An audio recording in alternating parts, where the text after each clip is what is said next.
turn to our lesson today then.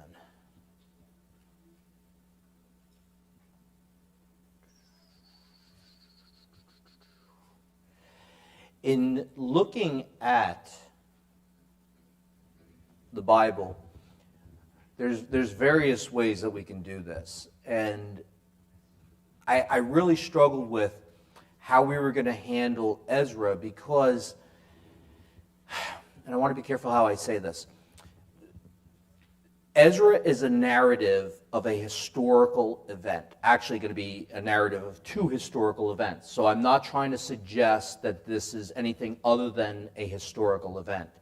In that, we see it kind of take several acts, just like any other account or story or play.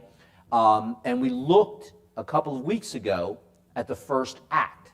And the first act was the Israelites being given permission by King Cyrus to be able to go back to the Promised Land. Okay? We could break down today and just look at the second act. But I kind of felt that I'd like to look at the second and third act together. Now, we could have done that kind of a cliffhanger of, where is the conflict that we're about to hit, okay? And then next week we could look at, the conflict resolution. But I really felt that it would be a smoother work just today to look at Acts 2 and 3, which is going to be chapters 3 through 6. So it's a little bit of a tall order, and I hope that everybody has done your homework. If not, your grades will reflect it. But we're going to be looking at chapters 3 through 6. So I've kind of broken it down a little bit. So let's look first at Ezra chapter 3, verses 1 through 5. We're going to read it out. Instead of doing really long passages of reading, I think that we'll just kind of look at it in little bits of chunks. Okay, so verses 1 through 5.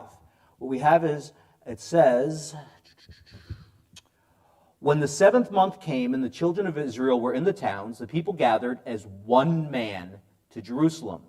Then arose Jeshua, the son of Jozadak, with his fellow priests, and Zerubbabel, the son of Shealtiel, with his kinsmen, and they built the altar of the God of Israel to offer burnt offerings on it, as it is written in the law of Moses, the man of God. They set the altar in its place, for fear was on them because of the peoples of the lands, and they offered burnt offerings on it to the Lord, burnt offerings morning and evening. And they kept the feast of booths, as it is written, and offered the daily burnt offerings by number according to the rule as each day required. And after that, the regular burnt offerings, the offerings at the new moon, and at all the appointed feasts of the Lord, and the offerings of everyone who made a free will offering to the Lord. So what was the first thing that they do when they get to Jerusalem? They rebuild the altar. They haven't even hit the foundation yet. We haven't gotten to that yet. But you definitely did your homework. Well done. They rebuild the altar. Why? Somebody said fear. Okay. Fear of what?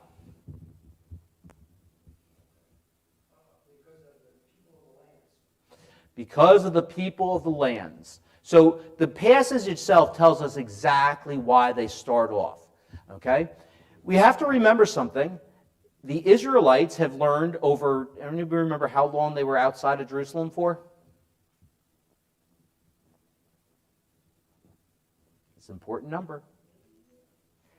70 years. Good. 70 years of exile.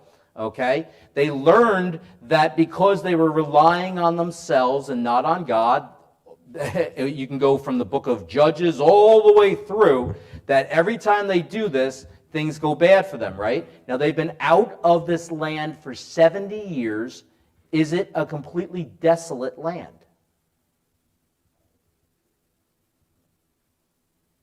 Is there nobody living there. Oh, there are inhabitants, absolutely. And they're afraid of the inhabitants. I mean, think about it this way. If you were, you show up to Poughkeepsie and nobody's living here, okay?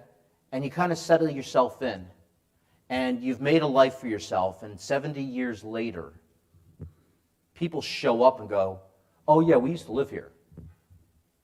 And we're living here again. You might get a little bit angry about that and start problems for that people. And that's one of the things they're afraid of, and they realize that the only protection that they're going to have from the inhabitants of this land is God. I'd also suggest this. There's another possible reason why they start off with the altar. Where were they doing sacrifice while they were in Babylon?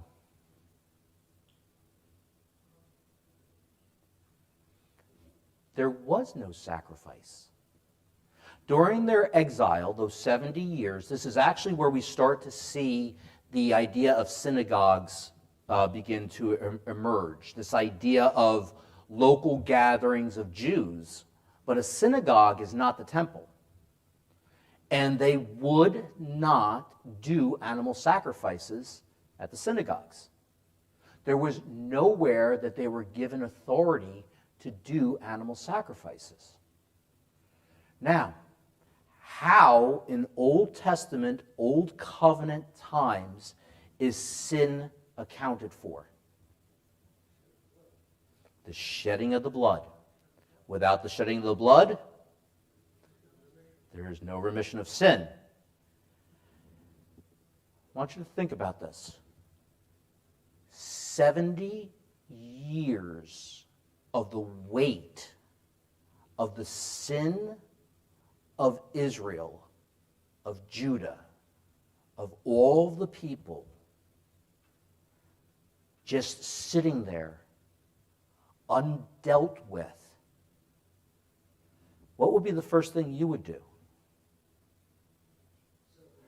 Oh, I would certainly be looking to make some animal sacrifices. Okay? Absolutely. And so this is a 70-year account that they are now settling, and that is number one prime optimum issue they have to deal with. Let's get the sin covered. Okay? Now, did you happen to notice when they arrive? What's that? The 7th month. 7th month, which is known as Tishri, it's roughly September. Now, if that kind of sounds like a weird thing to say, it's because the Jewish calendar is based on lunar months, okay? Not on the months that we currently have. And so trying to line them up, it's not a perfect setup, okay? Tishri is approximately September. And did anybody notice what's the very first event that they engage in? Now, anybody that's ever, that if you throw yourself all the way back to your schooling, and the first holidays that you get to engage in school where you get the days off, Yom Kippur. Yom, day. Like if you go to Genesis chapter 1, the first day, that's Yom. Yom Kippur, Day of Atonement. This is the first thing that they engage in. Do you think that God's timing is just coincidental? 70 years of no atonement, and they get to the promised land again, and the first thing that they get to engage in, Yom Kippur. In one day, God allows for the sacrifices to cover the sins of the entire people. I mean, that just blows my mind, right? And then, right after Yom Kippur, Well, Rosh Hashanah is, by the way, the Jewish New Year, right? And then what they celebrate in Ezra chapter 3 is the Festival of Booths, or Tabernacles, which is probably our preferred term here at TBC. What is the Festival of Tabernacles? They settled in temporary dwellings, like tents, just like what happened in, during when they were in the desert, to commemorate that God is protecting them. Excellent. Mildred, you nailed it. If you ever are around a larger Jewish community, you'll notice that at this time of the year, at the time of the year of Tishrei, they're actually setting up these temporary tents or dwellings, okay? And it is a commemorative time to remember the time in the wilderness. Now, do you remember what we were saying was that the Babylonian exile and the Egyptian exile had a lot of similarities. And when they first get back to Jerusalem, after they take care of the sin of the 70 years, the very next thing that they remember, Egyptian exile. There's this huge connection between these two events in the Jewish people. To me, it's just amazing. And we're not going to jump over to it, but if you'd like, later on, you can look at Leviticus 23, 26 through 43. This is actually where God prescribes to Moses both the Day of Atonement and the Festival of Booths, or Tabernacles. Okay? So now let's look here. Ezra 3, 6 through 7. It says, from the first day of the 7th month, they began to offer burnt offerings to the Lord, but the foundation of the temple of the Lord was not yet laid. So they gave money to the masons and the carpenters, and food, drink, and oil to the Sidonians and the Tyrians, to bring cedar trees from Lebanon to the sea to Joppa, according to the grant that they had from Cyrus, king of Persia. Anybody want to take a guess what model this is following? There's a hint on the screen for you. What was it, Richard? You are thinking correctly, sir. It is the same model that Solomon follows. He starts to reach out to the surrounding nations in order to get the necessary tools, the necessary materials in order to build the temple. Yes, sir.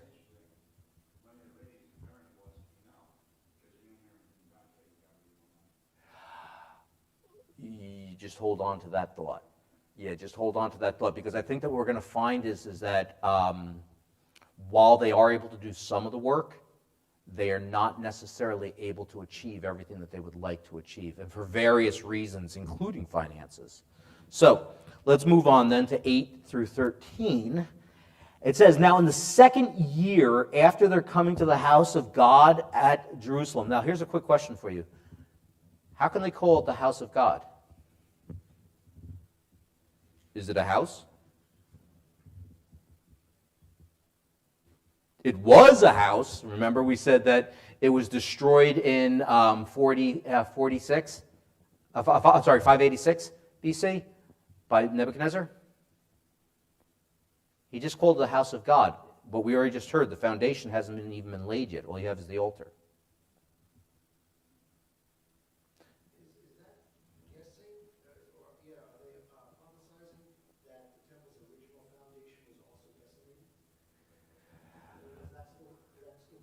The foundation of the original temple, so there was, to my understanding, there was some debris left, but they needed to start from scratch. I mean, Nebuchadnezzar's men did a real number on the original temple. Absolutely. First of all, what I would suggest is that this is looking backwards, and so they're looking at it from the time of that it has been rebuilt, because remember, Ezra is writing this almost a century later, okay? Also, too, though, this land is dedicated. It is consecrated, and so it is, in their view, even though the temple is not erected, it is the temple area. And so it is therefore the house of God. Even though the walls are not present currently, they would have seen it as the house of God. Okay? I think that's kind of where you were going, if I'm not mistaken now. So, in the second year after they're coming to the house of God at Jerusalem, so this is in around 535 to 537, based off of which model of time you're looking at. Okay? In the second month, Zerubbabel, the son of Shealtiel, and Jeshua, the son of Jozadak, made a beginning, together with the rest of their kinsmen, the priests and the Levites, and all who had come to Jerusalem from their captivity. They appointed the Levites from 20 years old and upward to supervise the work of the house of the Lord. And Jeshua, with his sons and his brothers, and Kadmiel and his sons, the sons of Judah, together supervised the work of the house of God, along with the sons of Henadad and the Levites, their sons and brothers.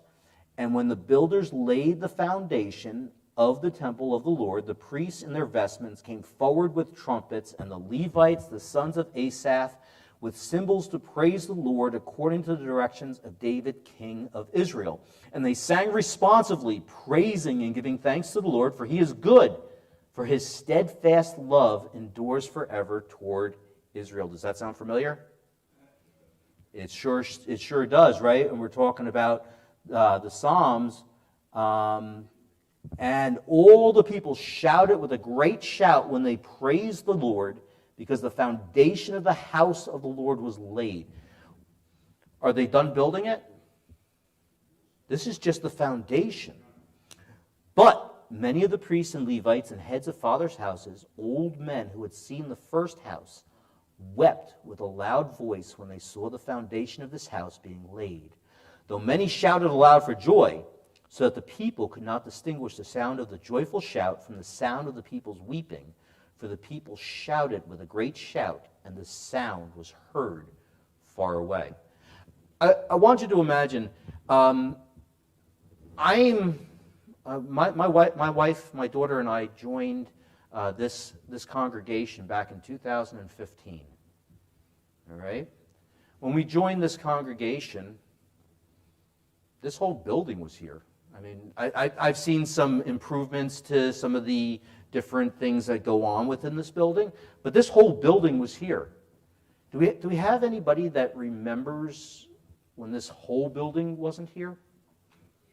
We do, right? I mean, we've got some long-time members who remember building things like the wing, and if we go back into the history, I mean, I want you to try to imagine this for a moment.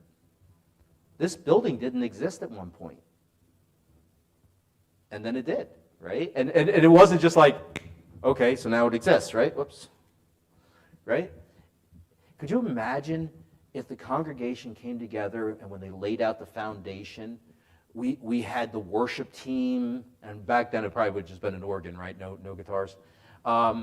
But everybody just came together and sang and shouted out for joy. And we laid down a foundation.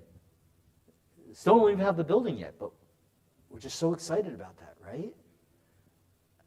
If we had done that and maybe we did, I don't know, I wasn't here. When we did the wing, if we had a foundation laying party, where afterwards, we had somebody outside flipping burgers and hot dogs, and making a joyful noise that a foundation's been laid, right?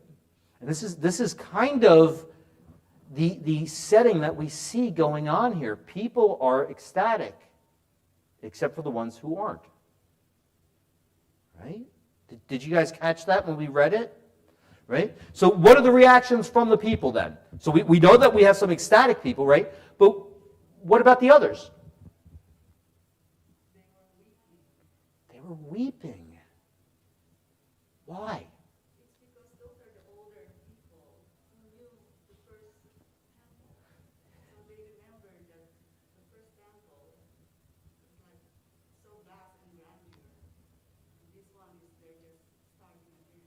Spectacular. The response that was given is that they remember the original temple. They remember the grandeur of Solomon's temple. And this foundation is more modest. It is not the grandeur that Solomon had. And somebody said, if you notice, they weren't, shuffling around for money. No, well, because they settled with the money that they had at the time. They just went with a more modest foundation. It wasn't going to be this massive monument, this massive house of God. It's going to be a lot more subtle. That made the people who had originally seen the original temple weep. We're not going to be able to give God what Solomon had given God. It's just not going to be the same. And so you have this massive emotion. And I have to tell you something. I want to thank George for stepping in last week. And as we go through times, what we will find is this. Hard times will bring out all sorts of emotions. And, I found through a very difficult time in my life that as humans, we are designed to be able to feel more than one emotion at a time. We can feel sorrow and joy all at once. So can gatherings of people. And as we go through some of these hard times, and going through the lockdown and then reopening and all, and one of the things that leadership in the church is recognizing is that we have to navigate through all of the multiple various emotions of the congregation that's coming out all at one time, much like the rebuilding of the temple. And so, let's move forward then. Chapter 4. We're getting there, and we're going to skip some of chapter 4, as you're going to see. Now, when the adversaries, you got to love that word, when the adversaries of Judah and Benjamin heard that the returned exiles were building a temple to the Lord, the God of Israel, they approached Zerubbabel and the heads of fathers' houses and said to them, "Let us build with you, for we worship your God as you do, and we have been sacrificing to him ever since the days of Esarhaddon, king of Assyria, who brought us here."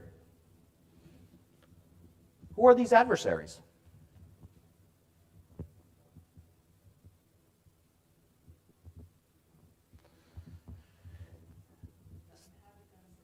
But where did they come from, these inhabitants of the land? I think they were the ones that were captured by the Assyrians, and they put them there.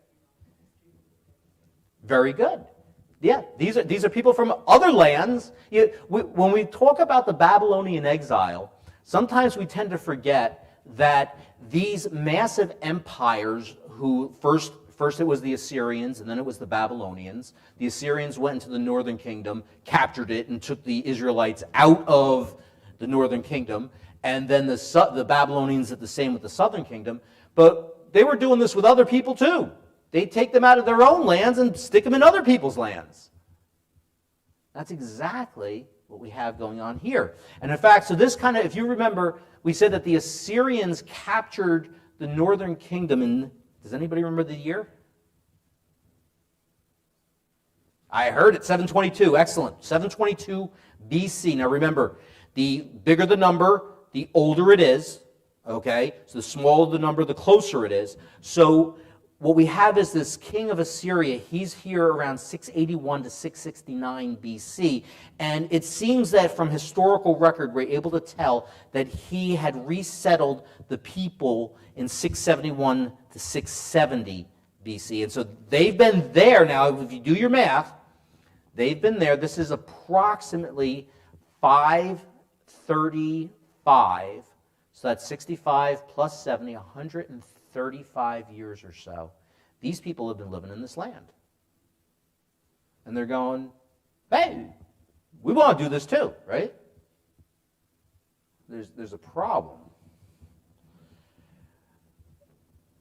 They have not just, well, first of all, they said that they've been sacrificing to God. Where? Not at the temple, because the temple didn't exist. So if they've not been sacrificing at the temple and they have been sacrificing, are they legitimate sacrifices? They're not. We're also told that these people have been still honoring and worshiping other gods besides Yahweh. Okay, so what we have then is they say, we want to help. But Zerubbabel, Jeshua, and the rest of the heads of fathers' houses in Israel said to them, you have nothing to do with us in building a house to our God, but we alone will build to the Lord, the God of Israel, as King Cyrus, the king of Persia, has commanded us. Then the people of the land discouraged the people of Judah and made them afraid to build, and bribed counselors against them to frustrate their purpose all the days of Cyrus, king of Persia, even until the reign of Darius, king of Persia.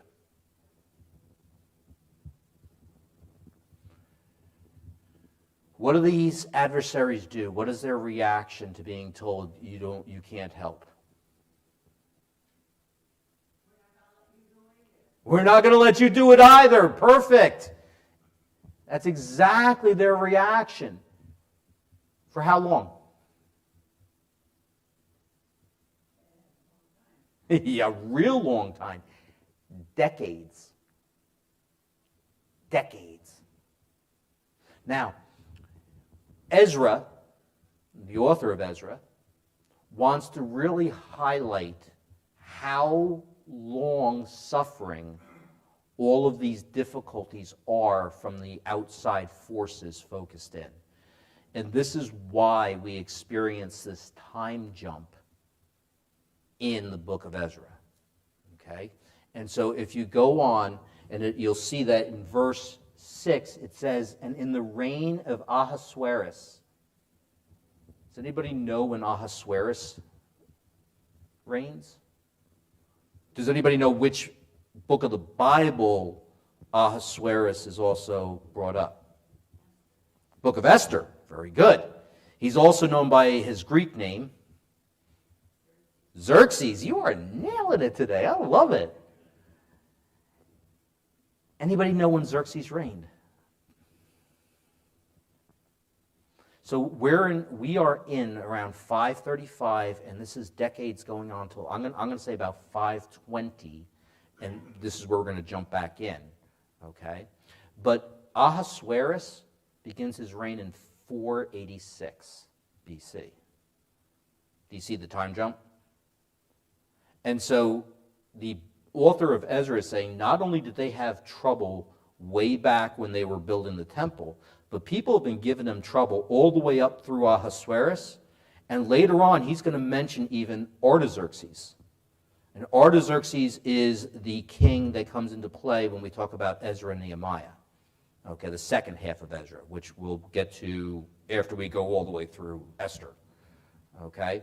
And so it is almost an entire century, give or take, that they are being given grief about rebuilding Jerusalem.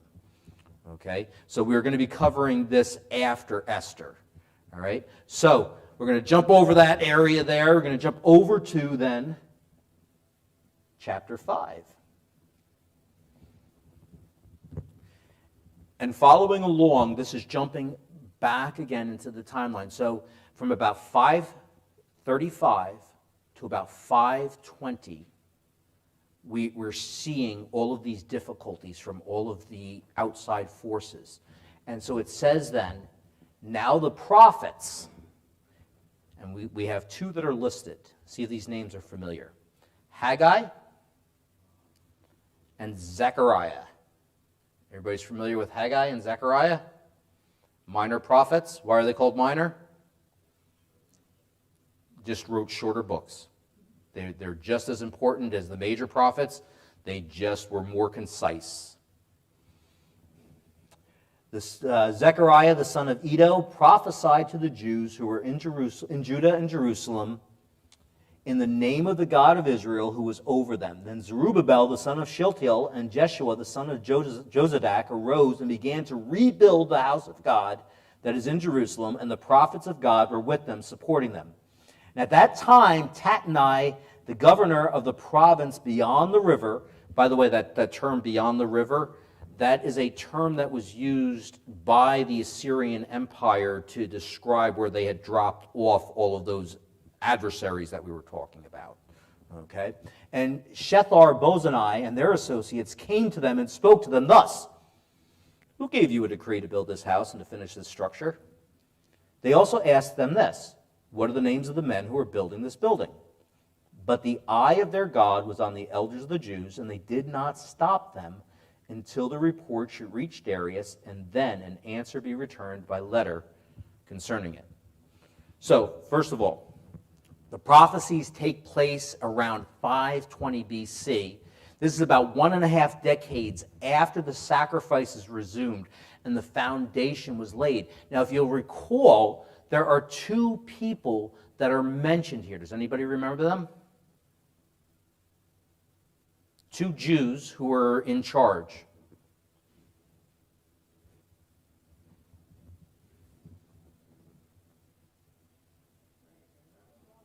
You have in verse 2 of chapter 5. Zerubbabel and Jeshua. In fact, one of my favorite passages in Zechariah has to do with the priest Joshua and being wiped clean before the adversary, which, if you really start looking at some of the illustrations, not only is he being wiped clean in front of Satan, but also the adversaries that they have going on in their own backyard. Okay? But we have Zerubbabel and Jeshua. They started this back in 535. It's now 520. And they're finally getting kicked into doing what they were supposed to do, which is getting the temple rebuilt. Who are the two that give them this little shot of adrenaline? Zechariah and Haggai. Good. Okay. Now, for some of you, you'll remember that we discussed at length in our study on Zechariah. Man, it was like 2 years ago now or something like that, right? And I hope I'm not blowing a surprise, but Pastor Paul will be addressing this area of history in September as we delve into Haggai. Okay, I hope I didn't spoil that one. Something that's interesting, though. Did anybody notice that although Tatnai comes and approaches them, does the work stop? Why?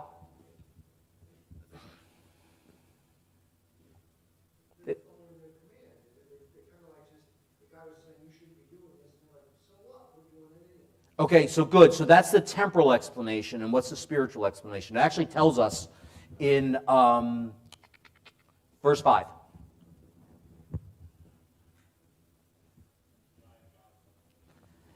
God has this covered. And so God is actually working, I would suggest, God is working in the life of Tatnai. Okay? And that's why, if you notice, it's really important when you're reading Scripture, when you read it and you find something, you got to be careful with the voice inflection, even in your own head, if you're reading silently, right? Because we could have read it like this, who gave you a decree to build this house and to finish this structure, right? I mean, it could have come off as a very conflictual, or it's, hey, just out of curiosity, who said this was okay? I'm dotting my I's and crossing my T's. I'm the building inspector, and I got to report back to the municipal building, and so I'm trying to figure this out, right? And so with Tatnai, even though they've had all of these other outside forces trying to stop them, Tatnai really seems to be trying to make sure that this is just in proper order. Now, why wouldn't he have known that this was in proper order?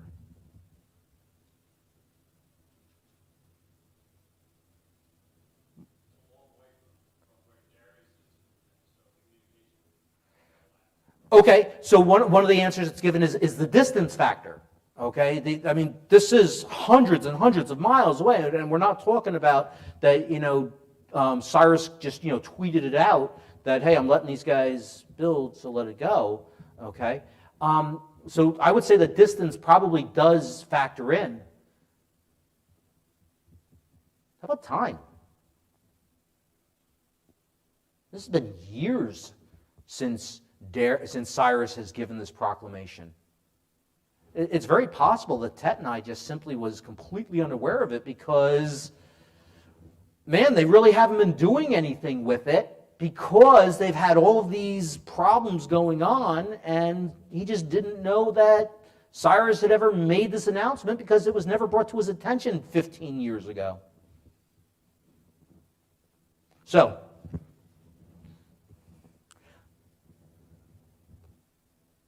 says here, starting in verse 6 of chapter 5, this is a copy of the letter that Tatnai, the governor of the province beyond the river, and Shethar-Bozenai and his associates, the governors who were in the province beyond the river, sent to Darius the king.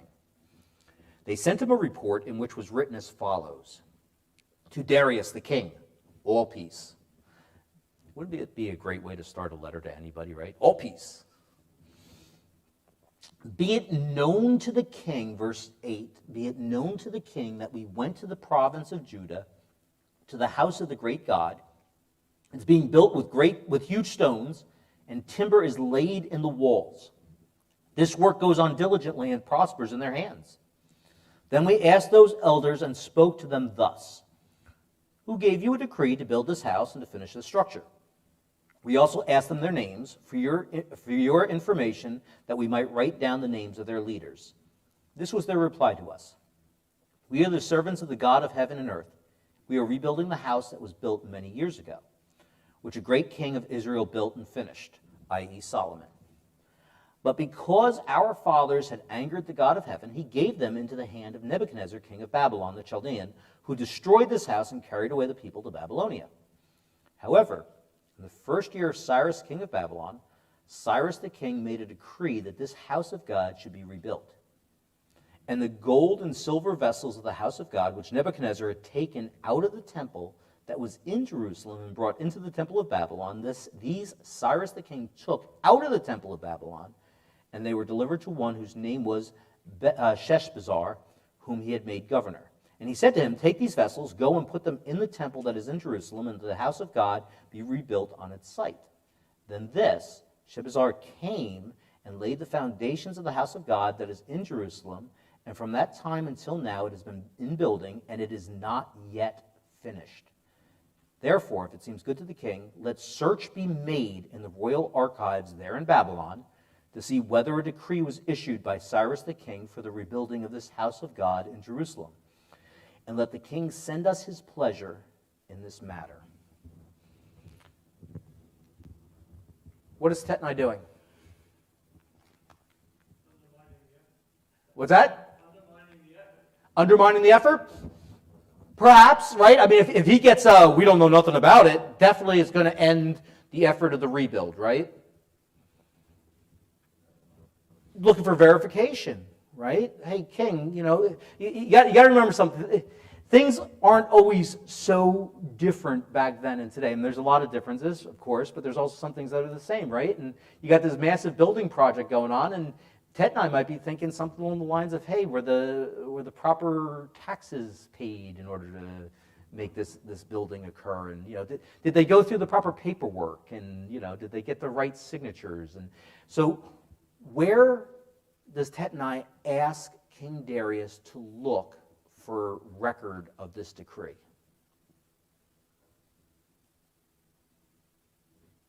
Where specifically? He asked him to look for Cyrus's decree, but where does he ask for? Where? In Babylon. This is important because Babylon is the big place. That's going to be where you would imagine that the king who just took over Babylon, King Cyrus, would have his decrees stored. Okay? That's kind of important. So let's go to chapter 6, verses 1 through 5. Then Darius the king made a decree. You got to make a decree to look for a decree, apparently. And search was made in Babylonia, in the houses of the archives where the documents were stored. Did they find it there?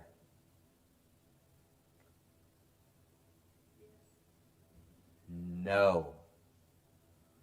And in Ecbatana, the citadel that is in the province of Media, a scroll was found on which this was written, a record. In the first year of Cyrus the king issued a decree concerning the house of God at Jerusalem. Let the house be rebuilt, the place where sacrifices were offered, and let its foundations be retained. Its height shall be 60 cubits, and its breadth 60 cubits, with 3 layers of great stones and 1 layer of timber. Let the cost be made from the royal treasury. And also let the gold and silver vessels of the house of God, which Nebuchadnezzar took out of the temple that is in Jerusalem and brought to Babylon, be restored and brought back to the temple that is in Jerusalem, each to its place. You shall put them in the house of God. Okay? So, the decree was asked, Tatnai asked for the decree to be found in Babylon. It wasn't found in Babylon. Where was it found? Ecbatana. I have to tell you that this is one of those times. Remember, we talked about, do you view Scripture through the lens of history, or do you view history through the lens of Scripture, right? And so those that like to try to point out where Scripture is wrong said, why would such an important decree ever be at Ecbatana? Apparently, Ezra is wrong in this information, until archaeological finds have actually supported the fact that Cyrus made several decrees from Ecbatana, which was kind of like his spring house. For those of us in the Hudson Valley area, we're familiar with the Vanderbilt mansion, and we're pretty well aware that that's like, believe it or not the big one, right? That was like the spring one, okay? And that's what Ecbatana was. And so we actually have historical record that again verifies the fact that Ezra has given us this unique little bit of information that is verifiable and goes against what you would actually assume to be that it would have been in Babylon. So just kind of a cool little God wink that he gives us there. All right, so let's look at verses 6 through 12 then.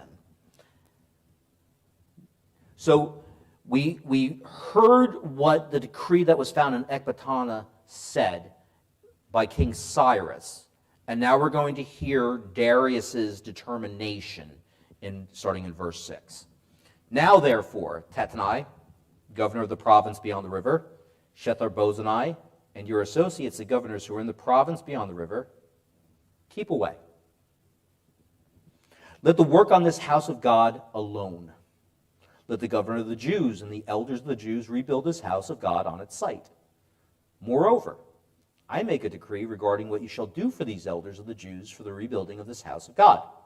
The cost is to be paid to these men in full and without delay from the royal revenue, the tribute of the province from beyond the river. And whatever is needed, bulls, rams, or sheep for burnt offerings to the God of heaven, wheat, salt, wine, or oil, as the priests at Jerusalem require, let that be given to them day by day without fail, that they may offer pleasing sacrifices to the God of heaven, and pray for the life of the king and his sons. Also, I make a decree that if anyone alters this edict, a beam shall be pulled out of his house, and he shall be impaled on it, and his house shall be made a dunghill. May the God who has caused his name to dwell there overthrow any king or people who shall put out a hand to alter this or to destroy this house of God that is in Jerusalem. I, Darius, make a decree, let it be done with all diligence. So, what additional stipulations did Darius add to the decree of Cyrus? Funding! You get to pay for it, right? You get to give them any animals that they need for sacrifice. You need to just stay away and help from afar by supplying what's needed. Sometimes it's good to stay out of other people's businesses, right? What were the consequences of trying to alter the decree? Impalement, using a piece of your own house, and then, after that, your whole estate is turned into a dunghill. So, kind of like insult to injury, if you could want to consider being impaled simply injury. Okay? So, we're running out of time, and I don't want to... We're going to be jumping into Esther next week, okay? You can finish reading this chapter. The idea is this. They have all of the difficulties, the obstacles removed. And the temple is rebuilt in Adar, which is about February, March of 515 BC. So if you go from 585, 586, the destruction of the temple, to 515, 70 years. Okay? Next week, Esther chapter 1 and 2, your homework. Father God, I come and I thank you for this historical record that you have given us, that it is so reliable that we even get to prove the historians wrong sometimes on things, Father. I thank you for your providence over the Israelite people as they came back into their homeland, that they were given protection. It may not have been as quick as they would have liked, but given protection in order to be able to rebuild the temple, Father. I pray that you continue to protect us as we go through some peculiar times in our own lives right now, Father. And so I just lift all of this up to you.